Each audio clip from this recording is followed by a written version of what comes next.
गुरुदेशाच्या करोमणी तस्मै श्री गुरवे नमः तस्मै श्री गुरवे नमः ओंकार नादली जयकार भरभरली काटे देवी कुणी कुणी बंधू नवनाट रसवता हरिसली नवनाट रसवता हरिसली नवनाट रसवता हरिसली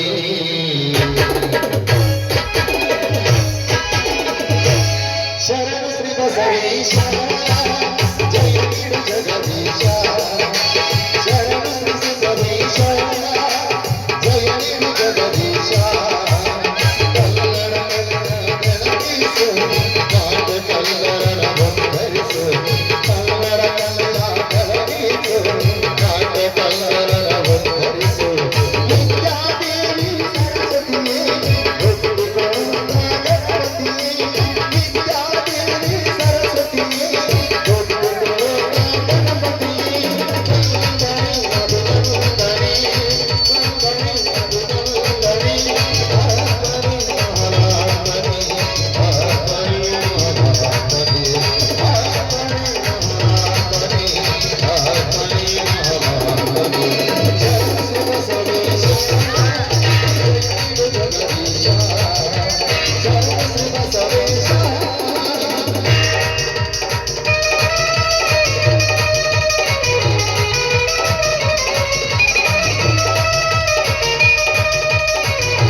विश्वमंत्री सुमाता सुलक्ष्मी क्षमया दरिद्रे शयनी शिवलिंगा सुमति सुमति श्रीमती अर्जुन कल्याणी सुमति सुमति श्रीमती अर्जुन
ವಿಖ್ಯಾತ ಗಜವದನ ಕರುಣಾಕರ ಏಳಯ್ಯ ಗೌರಿ ತನಯ ಪ್ರಥಮ ಪೂಜಿತ ಲಂಬೋದರ ಏಳಯ್ಯ ಏಳು ಲೋಕ ವಿಖ್ಯಾತ ಗಜವದನ ಕರುಣಾಕರ ಏಳಯ್ಯ ಗೌರಿ ತನಯ ಪ್ರಥಮ ಪೂಜಿತ ಲಂಬೋದರ ಸದ್ಭಕ್ತ ಲೋಲ ಶುಭಕಾರಕವಾದ ನಿನ್ನ ಮಂತ್ರಗಳನ್ನು ಪಠಿಸಿ ಭಕ್ತರು ಭಕ್ತಿಯ ಏಳಯ್ಯ ಗೌರಿ ತನಯ ಪ್ರಥಮ ಪೂಜಿತ ಲಂಬೋದರ ಸದ್ಭಕ್ತ ಲೋಲ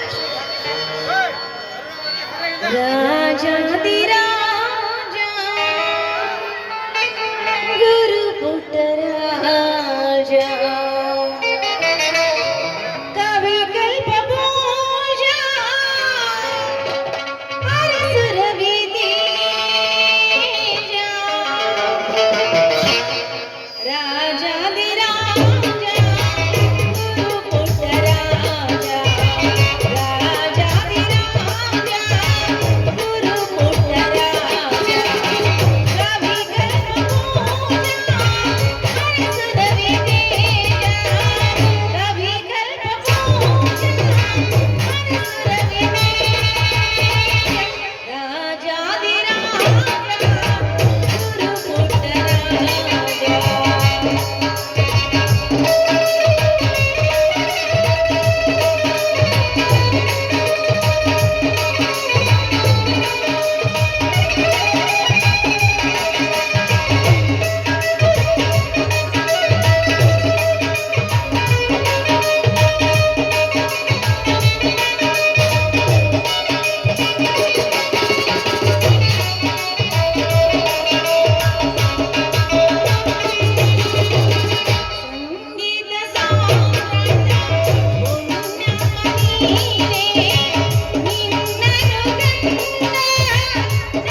ದಿನನಿತ್ಯ ನಿನ್ನನ್ನು ಪೂಜೆ ಮಾಡು. ನಿನ್ನಲ್ಲಿ ಕೋರಿಕೆ ಇಟ್ಟು ಬೇಡುತ್ತಿರುವ ಭಕ್ತರನ್ನು ನೀನು ಯಾಕೆ ಕಾಪಾಡ್ತಾ ಇಲ್ಲ ದೇವ? ಯಾಕೆ ಕಾಪಾಡ್ತಾ ಇಲ್ಲ?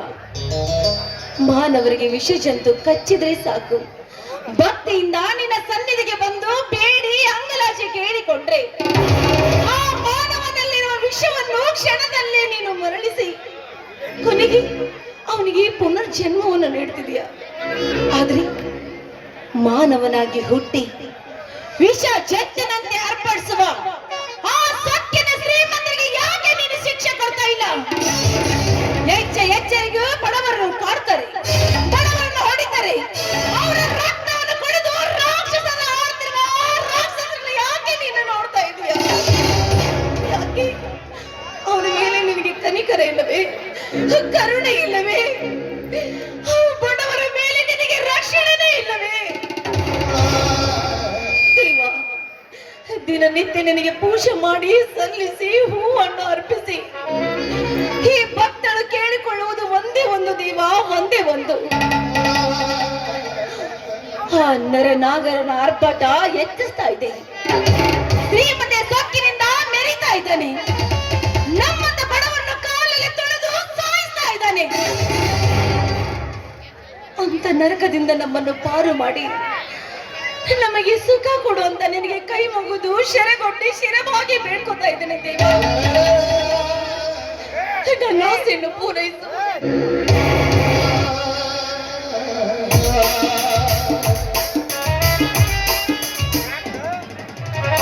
ಹೇಮಾ, ಹೇಮಾ, ಪೂಜೆ ಮುಗಿತೇನೆ. ಆ ಸ್ವಾಮಿ, ಈಗ ತಾನೇ ಪೂಜೆ ಮುಗಿಸಿದೆ. ಬನ್ನಿ, ಆ ದೇವರಿಗೆ ನೀವು ನಮಸ್ಕಾರ ಮಾಡಿ. La la la la la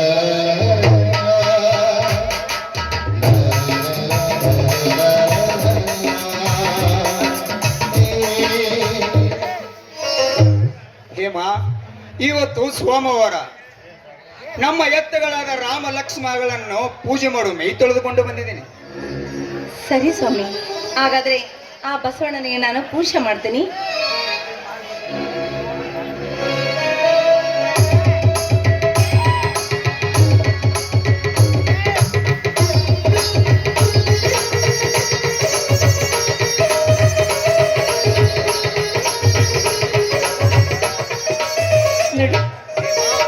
ನಾನು ಎತ್ತುಗಳ ಹೊರಗೆ ಕಟ್ಟಿ ಮೇವು ಹಾಕಿ ಬರುತ್ತೇನೆ. ಸರಿ ಸರಿ, ಬಸವಣ್ಣನಿಗೆಲ್ಲ ಪೂಜೆ ಮಾಡಿದ್ದೀನಿ, ಆದಷ್ಟು ಬೇಗ ಕಟ್ ಬಂದ್ಬಿಡಿ.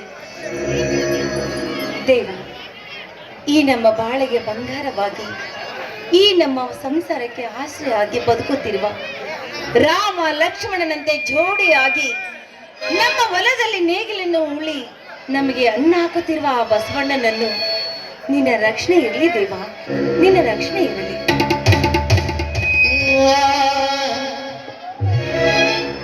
ಹೇಮಾ, ಈ ಬಸವೇಶ್ವರ ಸನ್ನಿಧಿಯಲ್ಲಿ ನಿಂತುಕೊಂಡು ಏನೋ ಬೇಡಿಕೊಳ್ಳಂತೆ ಕಾಣುತ್ತಿದೆ. ಏನಿಲ್ಲ ರೀ, ದಿನನಿತ್ಯ ಬಡತನದಲ್ಲಿ ಬಳಲುತ್ತಿರುವ, ಕಷ್ಟಗಳನ್ನು ಪಡುತ್ತಿರುವ ನಾವು ಆದಷ್ಟು ಬೇಗ ನಮಗೆ ಸುಖ ನೀಡಿ ಈ ಕಷ್ಟವನ್ನು ದೂರ ಮಾಡು ಭಗವಂತ ಅಂತ ಆ ದೇವರಲ್ಲಿ ಕೇಳ್ಕೊತಾ ಇದ್ದೆ. ಬಡತನ, ಇನ್ನೆಲ್ಲಿ ಬಡತನ ಹೇಮಾ, ಇನ್ನೆಲ್ಲಿ ಬಡತನ? ಬಡವರು ಬಡವರಾಗಿ ಇರಬೇಕು, ಶ್ರೀಮಂತರು ಶ್ರೀಮಂತರಾಗಿ ಬೆಳೆಯಬೇಕೆನ್ನುವ ಮಹತ್ ಕಾಲವಿದು. ಅದರಲ್ಲಿ ನಮ್ಮಂತ ಬಡವರು ಬಡತನ ಭವನಗಳ ದೂರು ಮಾಡಿ ಈ ಸಮಾಜದಲ್ಲಿ ಯಾವಾಗ ಮುಂದೆ ಬರುವರು ಹೇಮಾ, ಯಾವಾಗ ಮುಂದೆ ಬರುವರು?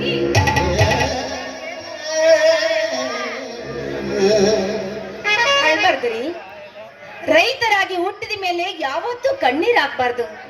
ಯಾಕಂದ್ರೆ ಇಂದಿಲ್ಲ ನಾಳೆ ಈ ನಮ್ಮ ಭಕ್ತಿಗೆ ಮೆಚ್ಚಿ ಈ ಭಗವಂತ ಒಳ್ಳೆ ಸ್ಥಾನ ಕೊಟ್ಟೆ ಕೊಡ್ತಾನೆ. ಈ ನಮ್ಮ ಬಡತನವನ್ನು ದೂರ ಮಾಡಿ ನಮಗೆ ಸಿರಿ ಸುಖವನ್ನು ನೀಡ್ತಾನೆ. ರೀ, ಈ ಸಮಾಜದಲ್ಲಿ ಇಂದು ನಾವು ಕೆಳವಾಗಿರಬಹುದು, ಮುಂದೆ ಒಂದು ದಿನ ಮೇಲೆ ಬರುವ ಹಾಗೆ ಮಾಡಿ ಇದು ಒಳ್ಳೆಯ ಮನೆತನ, ಗೌರವಸ್ಥರ ಮನೆತನ ಅಂತ ಕೂಗಿ ಕೂಗಿ ಕರೆಯುವ ಹಾಗೆ ಈ ಭಗವಂತ ಮಾಡ್ತಾನ ಅನ್ನೋ ನಂಬಿಕೆ ನನಗಿದೆ ಸ್ವಾಮಿ, ನನಗಿದೆ. ನಂಬಿಕೆ ಇನ್ನೆಲ್ಲಿ ಉಳಿದಿದೆ ಹೇಮಾ? ನಂಬಿಕೆ ಇನ್ನೆಲ್ಲಿ ಉಳಿದಿದೆ? ನಂಬಿಕೆ ಅನ್ನೋ 3 ಅಕ್ಷರ, ದೇವರೆಂಬ ಮಹಾನುಭಾವ, ಹಣ ಎಂಬ ಎರಡಕ್ಷರಕ್ಕೆ ಮಾರಿ ಹೋಗಿರುವಾಗ ಇನ್ನೆಲ್ಲಿ ನಂಬಿಕೆ ಹೇಮ, ಇನ್ನೆಲ್ಲಿದೆ ನಂಬಿಕೆ? ಏನ್ ಮಾತಾಡ್ತಿದ್ದೀರಾ ನೀವು? ಜಗತ್ತಿನಲ್ಲೇ ಬರೀ ಹಣಕ್ಕೆ ಬೆಲೆ ಕೊಟ್ಕೊಂತ ಹೋದಾಗಿದ್ರೆ ಇವತ್ತು ಈ ಭೂಮಿ ಮೇಲೆ ರೈತರು, ಮನುಷ್ಯ ಜೀವಿಗಳು ಯಾರು ಬದುಕ್ತಾ ಇರ್ತಿರ್ಲಲ್ರಿ, ಬದುಕ್ತಾ ಇರ್ತಿರ್ಲಿಲ್ಲ. ಯಾಕಂದ್ರೆ ನಂಬಿ ಕೆಟ್ಟವರಿಲ್ಲ ರಂಗಣ್ಣ, ನಂಬಿ ಕೆಟ್ಟವರಿಲ್ಲ ಅಂತ ಕನಕದಾಸರು ಒಂದು ಮಾತು ಹೇಳಲಿವೆ. ಅದೇ ತರ ನಂಬಿಕೆ ಇಟ್ರೆ ಈ ಮನುಷ್ಯ ಯಾವತ್ತೂ ನಂಬಿಕೆ ಕಳ್ಕೊಳ್ಳೋದಿಲ್ಲ. ಆ ದೇವರು ಒಳ್ಳೇದು ಮಾಡೇ ಮಾಡ್ತಾನೆ. ಹೇಮ, ಅತಿಯಾಗಿ ದೇವರನ್ನು ನಂಬಿ ಪೂಜೆ ಪುನಸ್ಕಾರ ಮಾಡೋ ಗೊತ್ತು ಕುಳಿತು ನಿನ್ನ ಸಮಯನ ವ್ಯರ್ಥ ಹಾಳು ಮಾಡಬೇಡ ಹೇಮ, ನಿನ್ನ ಸಮಯನ ವ್ಯರ್ಥ ಹಾಳು ಮಾಡಬೇಡ. ಯಾಕ್ರಿ, ಯಾಕೆ ಈ ತರ ಮಾತಾಡ್ತಿದ್ದೀರಾ? ನೋಡಿ, ಈ ದೇವ್ರ ಮೇಲೆ ಯಾಕ್ರಿ ಇಷ್ಟೊಂದು ಕೋಪ, ಇಷ್ಟೊಂದು ವಿಚಿತ್ರವಾಗಿ ಮಾತಾಡ್ತಿದ್ದೀರಲ್ಲ ನೀವು? ಅದು ಏನಂತ ಹೇಳಲಿ ಹೇಮ, ಅದು ಏನಂತ ಹೇಳಲಿ? ನೋಡಿ, ನೀವು ಒಬ್ಬರೇ ಮನಸ್ಸಲ್ಲಿ ಇಟ್ಕೊಂಡು ಕೊರಗ್ತಾ ಹೋದ್ರೆ ಆ ವಿಷಯ ಏನಂತ ನನಗೆ ಹೇಗ್ರಿ ಗೊತ್ತಾಗತ್ತೆ? ಅದೇನಂತ ಬಾಯಿ ಬಿಟ್ಟು ಹೇಳ್ದಾಗ ತಾನೇ ಆ ವಿಷಯ ನನಗೆ ಗೊತ್ತಾಗೋದು. ಹೇಳುತ್ತೀನಿ ಹೇಮ, ಹೇಳುತ್ತೀನಿ. ಇದೇ 25 ವರ್ಷಗಳ ಹಿಂದೆ ಇದೇ ಬಸವೇಶ್ವರ ಜಾತ್ರೆಯಲ್ಲಿ ಸಾಮಾಜಿಕ ವಿವಾಹಗಳ ನಡೆದಿದ್ದು. ತಾಯಿ ತಂದೆ ಇಲ್ಲದ ಈ ತಪ್ಪಲಿಗೆ ತಂದೆ ಸ್ಥಾನವನ್ನು ಕೊಟ್ಟು ನನ್ನನ್ನು ಸಾಕಿ ಸಲುವಿ ಬೆಳೆಸಿದ ನನ್ನ ದಣಿಗಳಾದ ಶ್ರೀರಾಮಚಂದ್ರ ಮತ್ತು ಸೀತಾ ಮಾತಾರನನ್ನು ಆ ನರ ನಾಗ ಮತ್ತು ಇಸಕ್ಕಂಟ ಸೇರಿ ಕೊಲೆ ಮಾಡಿ ಬಿಟ್ಟರು ಹೇಮ, ಕೊಲೆ ಮಾಡಿ. ಏನ್ ಹೇಳ್ತಾ ಇದ್ದೀರಾ ನೀವು? ಏನ್ ಹೇಳ್ತಾ ಇದ್ದೀರಾ ನೀವು? ನಿಮ್ಮ ಮಾತು ನಿಜವೇ? ಸತ್ಯವನ್ನು ಹೇಳುತ್ತಿದ್ದೀನಿ ಹೇಮ, ಸತ್ಯವನ್ನು ಹೇಳುತ್ತಿದ್ದೀನಿ. ಇದೇ ಶುಕ್ರವಾರ ನಡೆದ ಹೋಯ್ತು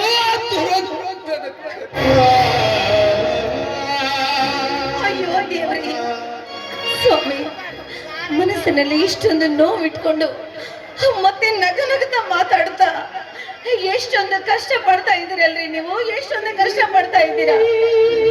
ಮತ್ತೇನು ಮಾಡೋದು ಹೇಮ, ಮತ್ತೇನು ಮಾಡೋದು? ಪಾಲಿಗೆ ಬಂದುದು ಪಂಚಾಮೃತ ಎಂದು ಸ್ವೀಕರಿಸಿ ಈ ಸಮಾಜದಲ್ಲಿ ಅರಿತು ಬಾಳಬೇಕು. ಅಂದಾಗಲ ಈ ಮಾನವನಾಗಿ ಹುಟ್ಟಿದಕ್ಕೂ ಸ್ವಾರ್ಥಕ ಹೇಮ, ಸ್ವಾರ್ಥ. ನಿಜ ಸ್ವಾಮಿ, ನೀವು ಹೇಳೋ ಮಾತು ಸತ್ಯವಿದೆ ಏನ್ರಿ? ಅಂದಾಗೆ ಈ ವಿಷಯ ಏನಾದ್ರೂ ನನ್ನ ಮೈದುನ ರಾಜೇಂದ್ರಗೆ ಹೇಳಿದ್ದೀರಾ? ಇಲ್ಲ ಹೇಮ, ಇನ್ನೂ ಹೇಳಿಲ್ಲ. ಅವಾಗ ಅವನಿಗೆ 5 ವರ್ಷ ತುಂಬಿದ್ದು.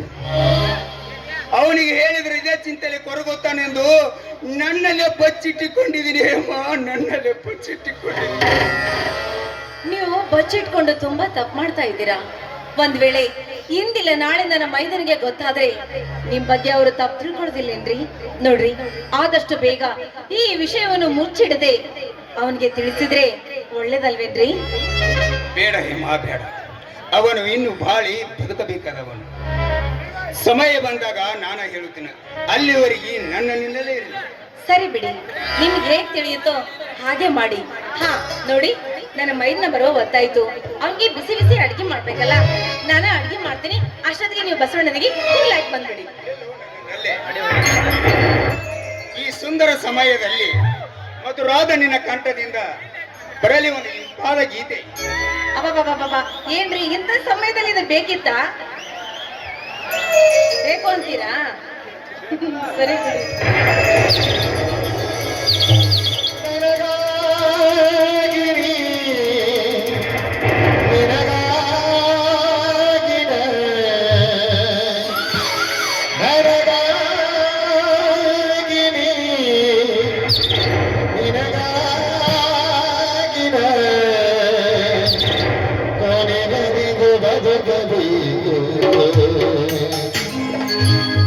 ನನ್ನೊಲವೇ ನೀ ಬಾರೆ, ನನ್ನ ಚೆಲುವೆ ಬಳಿ ಬಾರೆ,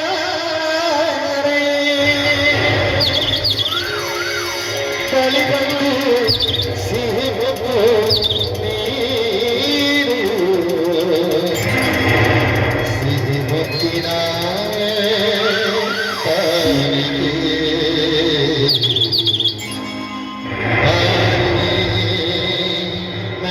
ಸನಿಹೈತೆ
ಓ ಪ್ರಿಯೆ, ನೀನಂದ್ರೆ ಹೇಳು.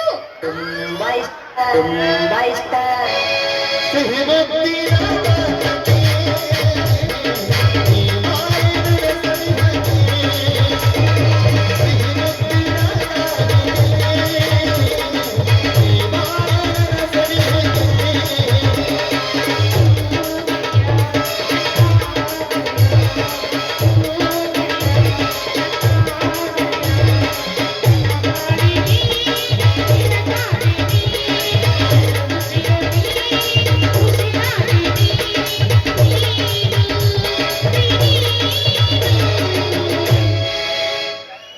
ಹೇಳು ಹೇಳು I love you.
ಅಣ್ಣ ಅತ್ತಿಗೆ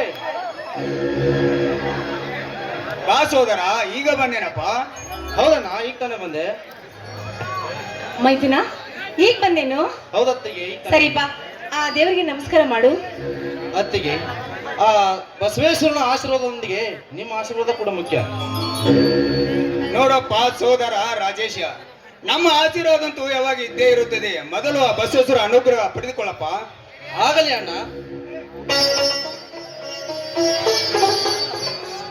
ಅಣ್ಣ, ಆ ಬಸವೇಶ್ವರನ ಆಶೀರ್ವಾದದೊಂದಿಗೆ ನಿನ್ನ ಆಶೀರ್ವಾದ ಮಾಡಣ್ಣ. ಎದ್ದೇಳು ಸೋದರ, ಎದ್ದೇಳು. ಈ ಕರುನಾಡಿನಲ್ಲಿ ಕಲೆ ಕೇಸರಾಗಿ ಮೆರೆಯಲೆಂದು ಇದೇ ನಿನ್ನ ಅಣ್ಣನ ಬಲವಾದ ಆಶೀರ್ವಾದಪ್ಪ.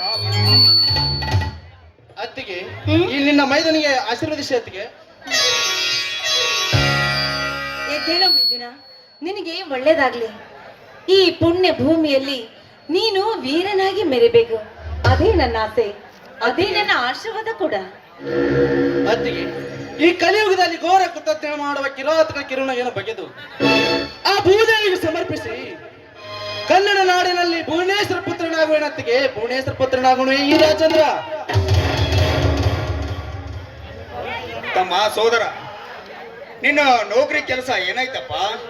ಅಣ್ಣ, ನೌಕರಿಯನ್ನು ನಾಡ ನುಡಿಗೆ ನೀರೆರಚಿ ಬಂದೆ ಅಣ್ಣ, ನೀರೆರಚಿ ಬಂದೆ.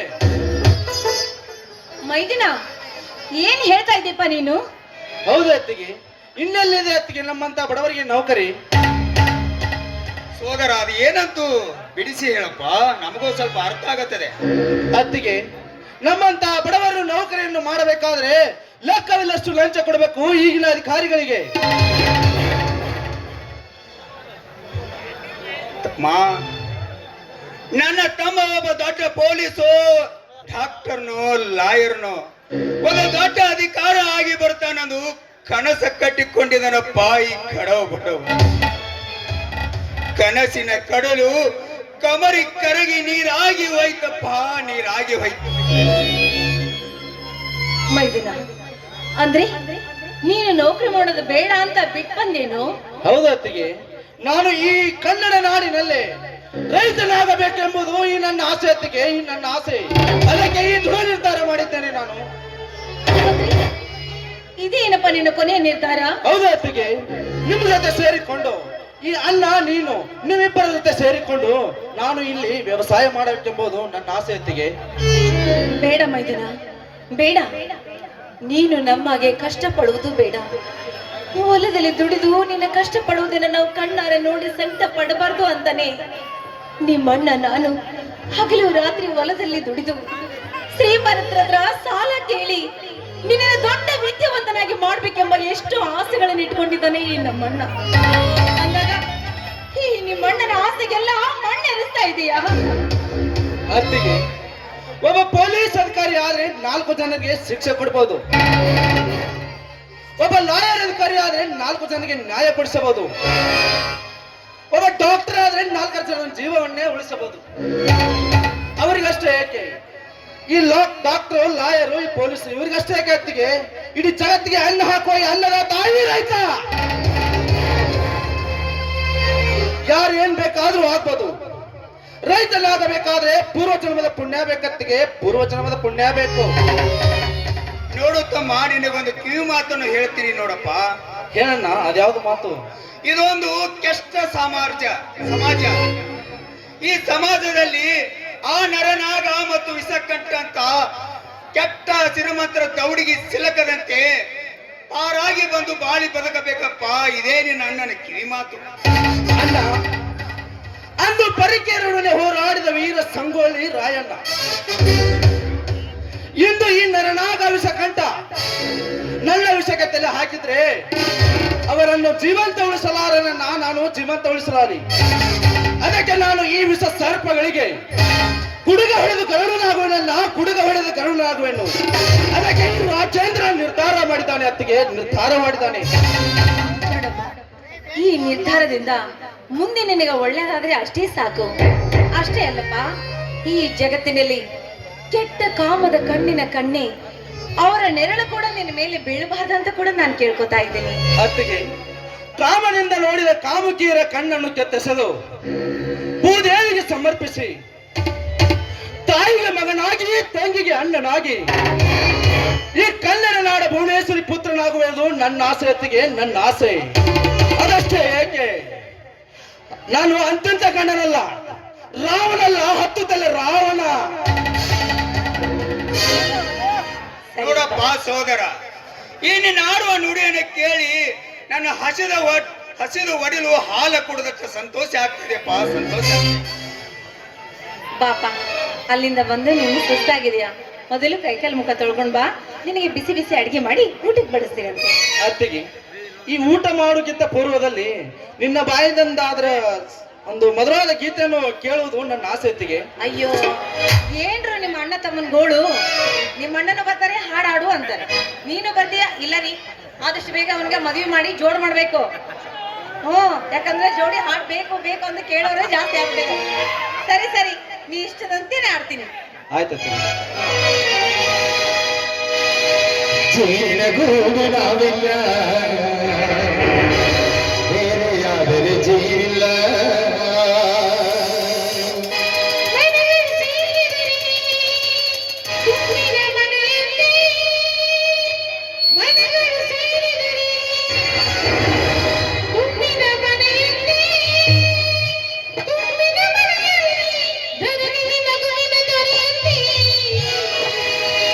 ಜೇನಿನ ಗೂಡು ನಾವಿಲ್ಲ ಬೇರೆಯಾದರೆ ಜೇನಿಲ್ಲ ಜೇನಿನ ಗೂಡು ನಾವಿಲ್ಲ ಬೇರೆಯಾದರೆ ಜೇನಿಲ್ಲ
ಹಂಚಿಕೊಂಡು